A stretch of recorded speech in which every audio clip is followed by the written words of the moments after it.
এই মেয়েটা যখনই তার জুতাটাকে খুলে তখনই তার ওজন হঠাৎ করে 200 কেজির চাইতেও বেশি হয়ে যায়। কারণ এই দুনিয়াতে এমন একটা জাদুময় জুতা আছে যেটা পরলে যে কোনো মানুষ পৃথিবীর সব থেকে সুন্দর মানুষে পরিণত হয়ে যায়। এই ডাইনি বুড়ি সেই জাদুময় জুতাটাকে পাওয়ার জন্য 200 বছর ধরে একটা জাদুময় আপেল গাছের দেখাশোনা করছিল, যাতে করে সে পৃথিবীর সব থেকে সুন্দর মানুষে পরিণত হতে পারে। ঠিক তখনই সেই জাদুময় গাছের প্রথম আপেলটা জাদুময় জুতাতে পরিণত হয়ে যায়। এরপর ডাইনি বুড়ি সেই জুতাটাকে পরলেই সে পৃথিবীর সব থেকে সুন্দর মানুষে পরিণত হতে শুরু করে। কিন্তু শুধুমাত্র 10 সেকেন্ড পর সে আবারও আগের মতো বৃদ্ধা হয়ে যায়। তখন ডাইনি বুড়ি বুঝতে পারে সে এতটাই বৃদ্ধ হয়ে গিয়েছে যে এই জাদুময় জুতাও তাকে আর জোয়ান বানাতে পারছে না। এজন্য সে অনেক রেগে সেই মহলটাকে ছেড়ে চলে যায়। কিন্তু রাত হলেই তার সৎ মেয়ে লুকিয়ে লুকিয়ে সেই মহলের মধ্যে ঢুকে যায়। সে শুধুমাত্র সেখানে ঘুরতে এসেছিল, কিন্তু তখন সে ওই লাল টকটকে আপেলগুলোকে দেখতে পায়। ঠিক তখনই সেই ডাইনি বুড়িও সেই রুমের দিকেই আসতে শুরু করেছিল।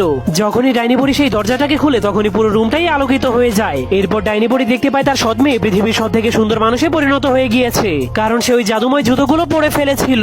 যা দেখার পর ডাইনি বুড়ি অনেক রেগে তার জাদু শক্তি দিয়ে মেয়েটাকে মেরে ফেলার চেষ্টা করে, কিন্তু মেয়েটা একটা জাদুময় ঝাড়ু সাহায্যে উড়ে উড়ে নিজের জীবন বাঁচিয়ে সেখান থেকে পালিয়ে যায়, যার ফলে ডাইনি বুড়ির আপেল গাছটা সেখানেই ধ্বংস হয়ে যায়। এই রাজকুমারীকে ডাইনি মনে করে ভুলবশত কয়েকজন রাজকুমার তার উপরে আক্রমণ করে দিয়েছিল।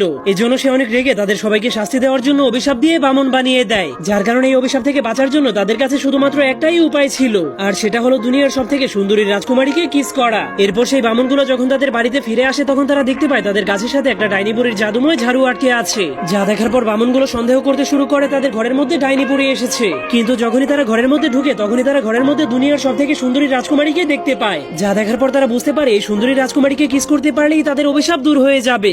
এজন্য তারা সবাই তাকে কিস করার জন্য তাকে পটানোর চেষ্টা করতে শুরু করে দেয়। এমনকি একটা বামন তাকে পটানোর জন্য দুনিয়ার সব থেকে মূল্যবান হীরার আংটি দিয়ে দেয়। কিন্তু এত কিছু করার পরেও কেউই সেই রাজকুমারীকে পটাতে পারে না। কিন্তু তখনই একটা বামনের মাথায় একটা আইডিয়া চলে আসে। তখন সে মেয়েটাকে নিজের শক্তি দেখানোর জন্য এমন একটা তলোয়ারের কাছে নিয়ে যায় যেটাকে দুনিয়ার কেউই উঁচু করতে পারতো না। কিন্তু এরপর যখনই বামন সেই তলোয়ারটাকে ওঠানোর জন্য রেডি হচ্ছিল তখন রাজকুমারী সেই তলোয়ারটাকে এমন ভাবে উঁচু করে যা দেখে মনে হচ্ছিল সেটা একটা খেলনা। কিন্তু পরের দিন বামনগুলো যখন তাকে পটানোর চেষ্টা করছিল ঠিক তখনই একজন শয়তান রাজা তার সৈন্যদেরকে নিয়ে সেই বামনদের বাড়িতে আক্রমণ করার জন্য চলে আসে। তখন সে দুইজন বামনকে বন্দী করে সেই বামনদের পরিবর্তে সেই সুন্দরী মেয়েটাকে নিতে এসেছিল। কিন্তু যখন সেই মেয়েটা ঘর থেকে বাইরে বের হয় তখনই তার সৌন্দর্য দেখে সব সৈন্যগুলো অজ্ঞান হয়ে যায়। পরবর্তী পর্ব দেখতে চাইলে অবশ্যই কমেন্টে পার্ট 2 লিখে দিন।